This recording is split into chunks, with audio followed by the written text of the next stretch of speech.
Checkup no rádio.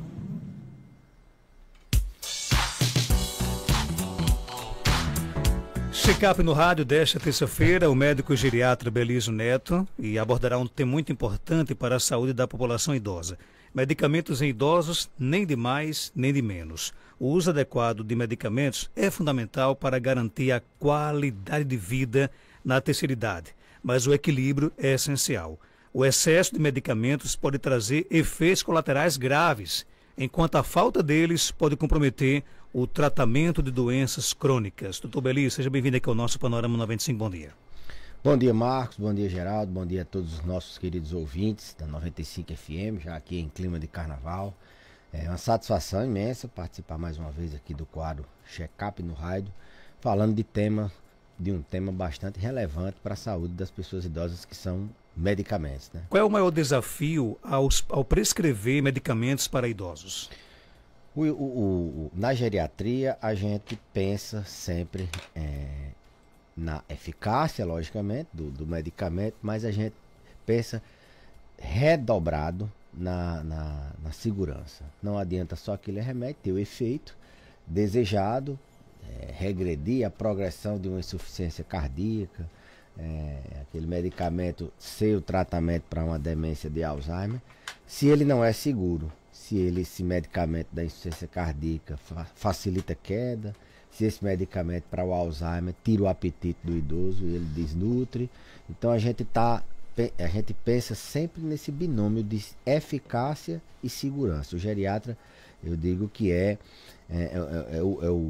o que vai contra ao que todo mundo sai prescrevendo. Não, vai na especialidade, ele medica visando sempre a eficácia daquele medicamento, que aquele medicamento agora é um medicamento novo, que tem essa vantagem, só que esquecem de contar, às vezes, o risco que aquele medicamento, que para um idoso pode ser um risco muito alto. A gente sabe que estatísticas americanas, por exemplo, eles têm 30% das pessoas que internam, elas têm como causa reação, ou direta ou indireta, tem uma relação com reação adversa a medicamentos. Reação adversa a medicamentos é a principal causa, é o principal fator de efeitos adversos, de iatrogenia, que a gente diz, de uso inadequado de medicamentos. São as reações adversas. Então, a gente na geriatria vê muito essa questão, não só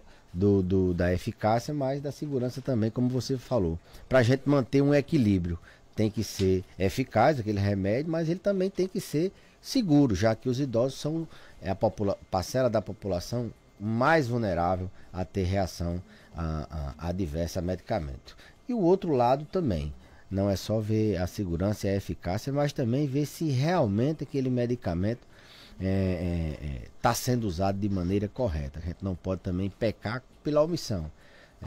Às vezes o paciente, pelo fato de tomar muitos medicamentos, ele quer deixar um ou outro, e não tomar o remédio é tão grave como, desde que seja bem indicado, desde que seja seguro, desde que esteja cumprindo seu objetivo, não tomar também. A não adesão terapêutica também é um grande problema para a saúde das pessoas idosas. É verdade que os idosos têm uma maior sensibilidade a certos medicamentos, e como é que isso deve influenciar a dosagem? Os idosos, eles têm sim a palavra seria sensibilidade, seria mais vulnerabilidade a determinados medicamentos. Tem alguns medicamentos que classicamente a gente evita. Existe um consenso, uma força-tarefa americana que juntou e meio que organizou quais são os medicamentos que potencialmente podem causar problemas dos indivíduos. Chamam-se os critérios de Beers. Na Europa também tem uma ferramenta chamada de critérios Start-Stop, que também orienta mais ou menos quais são aqueles medicamentos que trazem mais risco ao paciente, ou que podem causar um efeito adverso se junto com esse, com aquele, se é hora de começar, se é hora de parar aquele medicamento. Então, existem ferramentas que norteiam o uso de medicamentos em idosos, e isso não é da nossa cabeça, isso a gente segue mais ou menos essas ferramentas. Então, alguns medicamentos, eles classicamente, eles são inapropriados para pacientes idosos, como por exemplo medicamentos anti-inflamatórios. O idoso tem muita dor, é muito comum ele se automedicar com anti-inflamatórios. Os anti-inflamatórios, eles podem desencadear insuficiência renal, eles podem desencadear alterações cardíacas, elevação dos níveis de pressão, pode desencadear hemorragia digestiva, sangrar, fazer uma úlcera, além de interação com outras medicações. Então, anti-inflamatório, sim, ele pode ser usado, mas de maneira muito controlada, muito supervisionada, passada por um médico que tenha experiência e que veja o outro lado da história também, veja a questão da segurança. É um exemplo. Mas os benzodiazepínicos, por exemplo, aqueles remédios de tarja azul não, de receita azul, de tarja preta, eles também são pouco utilizados, eles são pontualmente utilizados em algumas doenças. Via de regra, a gente não prescreve, a gente, pelo contrário, a gente tenta desprescrever quando é necessário.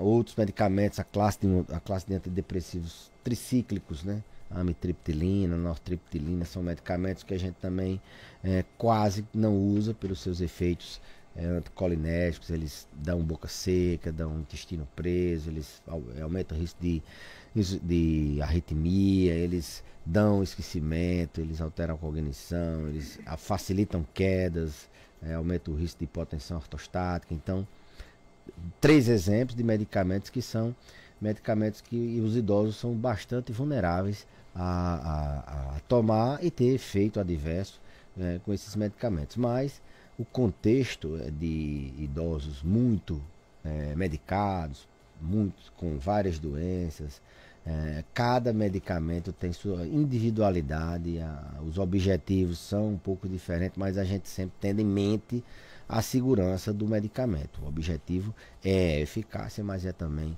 a segurança. O ouvinte pergunta aqui: idoso com 94 anos de idade pode tomar magnésio treonato? Se tiver deficiência de magnésio, pode. Porque assim, há eu diria uma pandemia de uso de magnésio nas pessoas. Um idoso de 94 anos, se ele não tiver nenhuma outra prioridade, o magnésio não vai resolver a vida dele. Se ele quebrar um osso, o magnésio não vai resolver. Se ele fizer um apendicite, o magnésio não vai resolver. Se ele tiver diabetes, o magnésio não vai resolver. Se ele tiver hipertensão, o magnésio não vai resolver. Se ele tiver uma demência, não vai resolver. Magnésio é para quem não tem uma doença e quer talvez tenha uma ou outra evidência de que ele melhora o sono.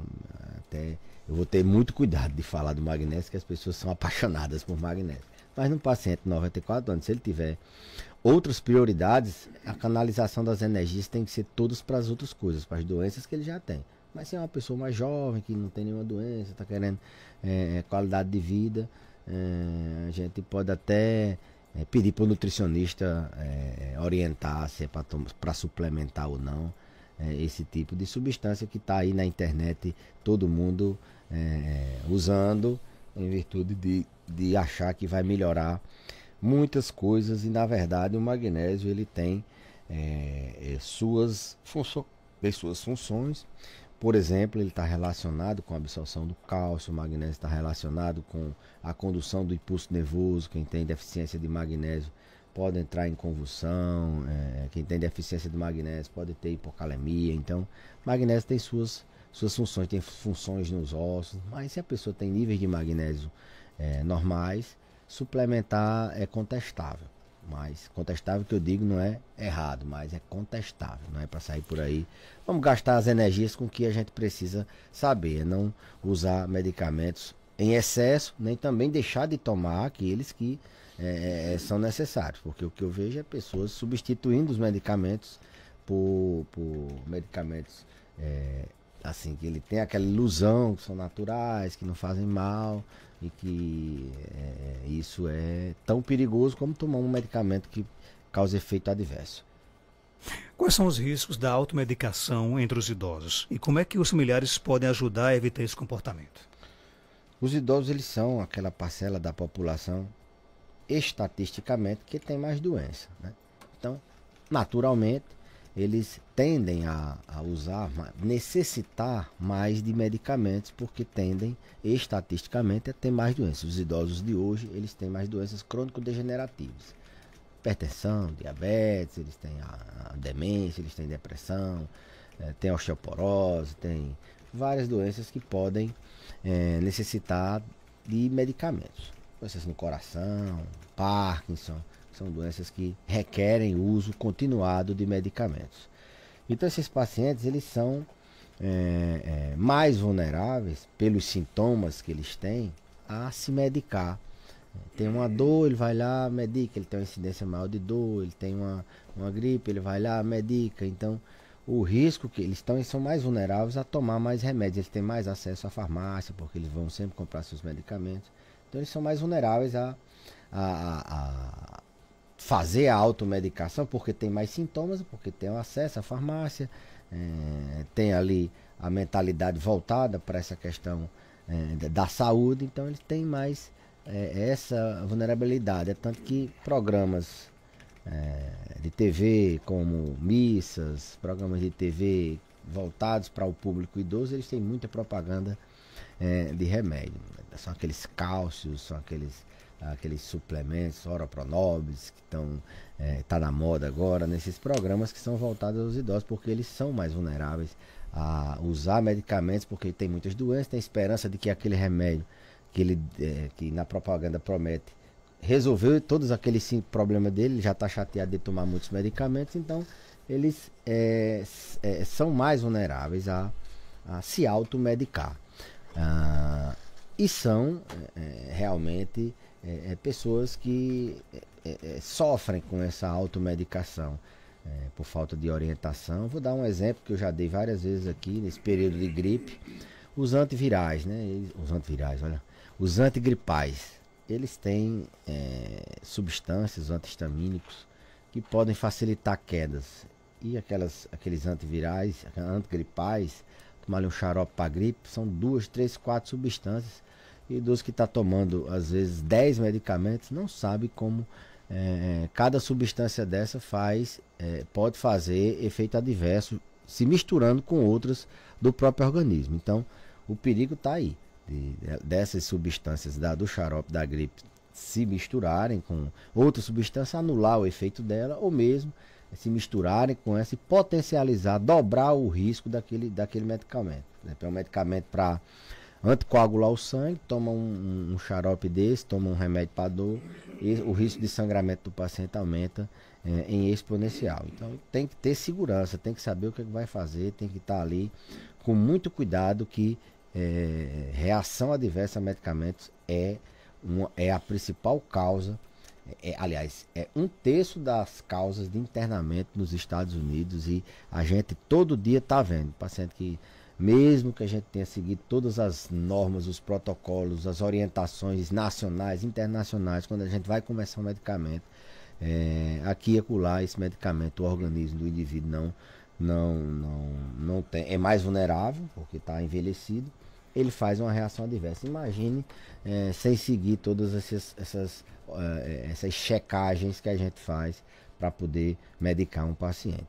Então, muito cuidado com a automedicação. Desde medicamentos da farmácia, a automedicação natural, ninguém sabe o que é que tem em determinadas plantas, suplementos, tá aí o magnésio, mas suplementos em geral, polivitamínicos.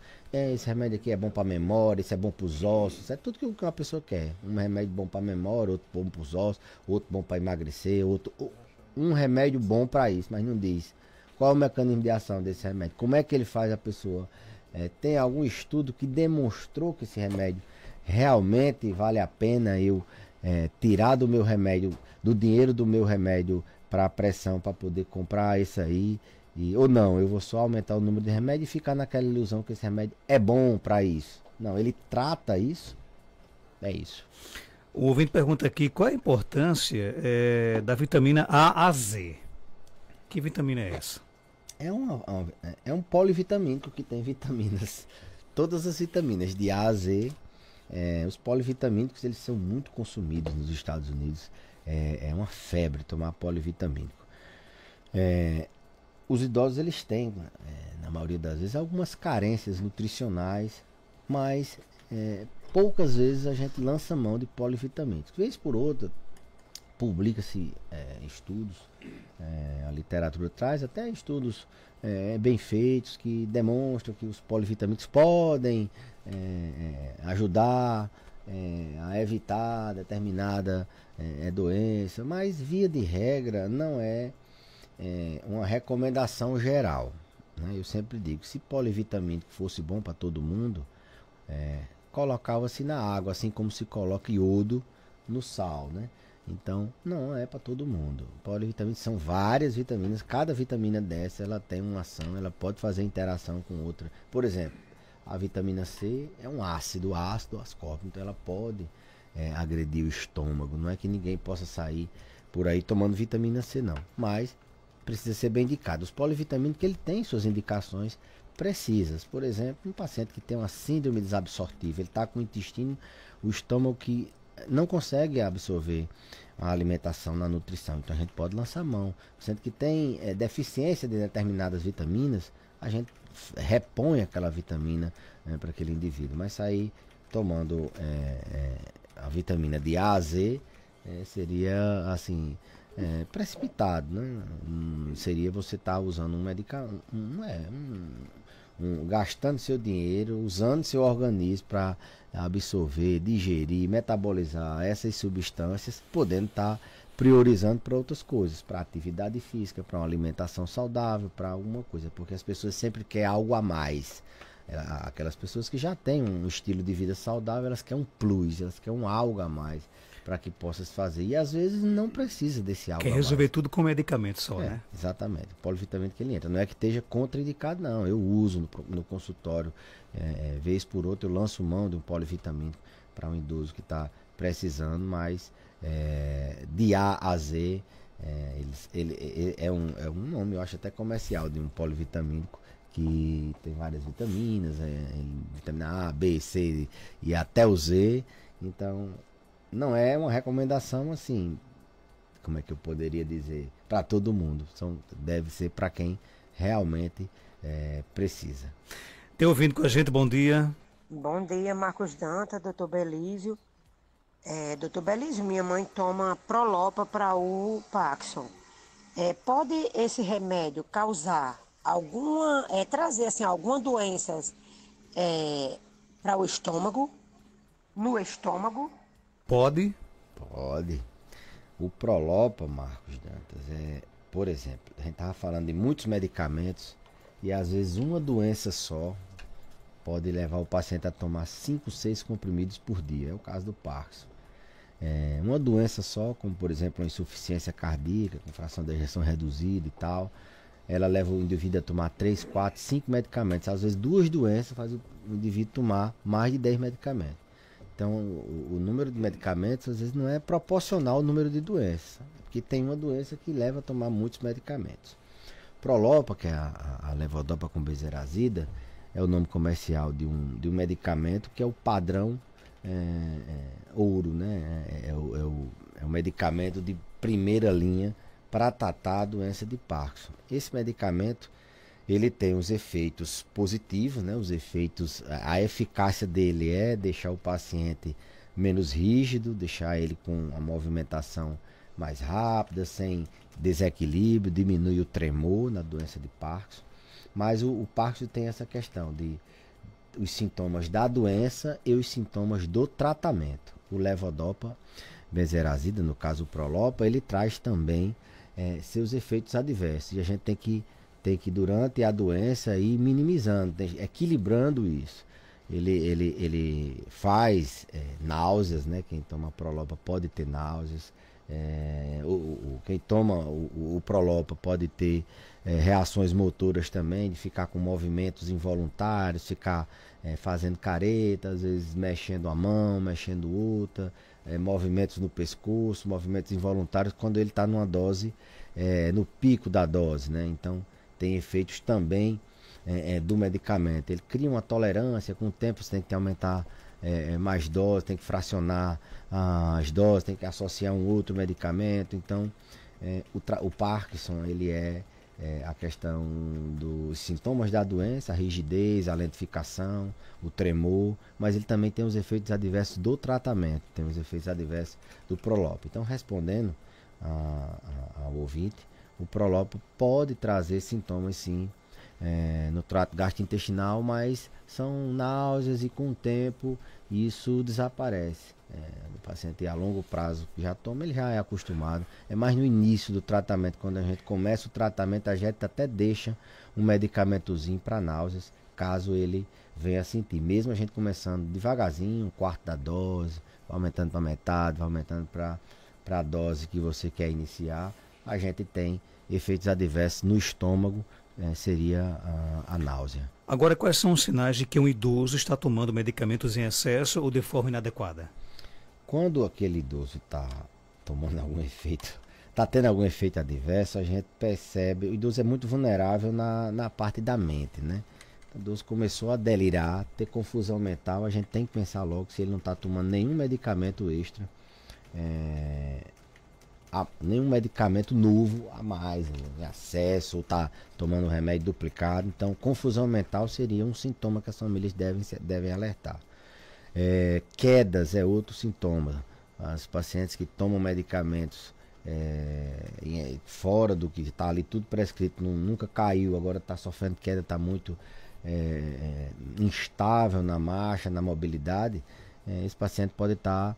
A gente tem que suspeitar de medicamento novo ou de algum medicamento que ele está tomando e não está dando mais certo, ou que ele está tomando de maneira errada. Sonolência é outro sintoma que eles, quando estão tomando algum medicamento extra ou errado, ou de maneira inadequada, ou se automedicando, o exemplo do xarope da gripe, tem antihistamínico, esse remédio dá muita sonolência. Então o paciente está muito sonolento, ou ele está sem dormir, a gente tem que pensar em medicamentos, ou ele está com a dor no estômago, está vomitando. São sintomas que podem levar a família a pensar em muitos medicamentos inadequados. O que eu sempre peço para as famílias fazerem é checar aquela sacolinha de remédio, principalmente esses idosos que gostam de tomar medicamentos, sempre estão se automedicando. Checar primeiro e ver se está tudo na validade correta, aquela farmacinha que ele tem para emergências, porque às vezes vai acumulando ali, o remédio tem 2, 3 anos que está vencido, está ali na farmacinha. Se está num ambiente, né, de estocagem seguro, se aquele medicamento não era para estar na geladeira, se aquele medicamento não está aberto, se aquele medicamento, aquele comprimido não está aberto ali há muito tempo, se não está num ambiente muito quente, então tem que ter saber onde é que está, e depois ver o que realmente aquele medicamento, se aqui está precisando. Às vezes foi um tratamento que durou uma semana ou 2, um mês, o paciente sobrou a caixa, ficou por ali, e vez por outra que ele tem um sintoma, ele toma, então isso diminui o risco. Fazer essa limpeza na sacola de medicamentos da farmacinha dele em casa. E os familiares que amam, que cuidam bem dos seus idosos, eles devem ter por prática, pelo menos semanalmente, checar os medicamentos, se está tomando a quantidade, se está tomando certo, botar aqui mamãe, papai, vovô, vovó, esse aqui você está tomando como?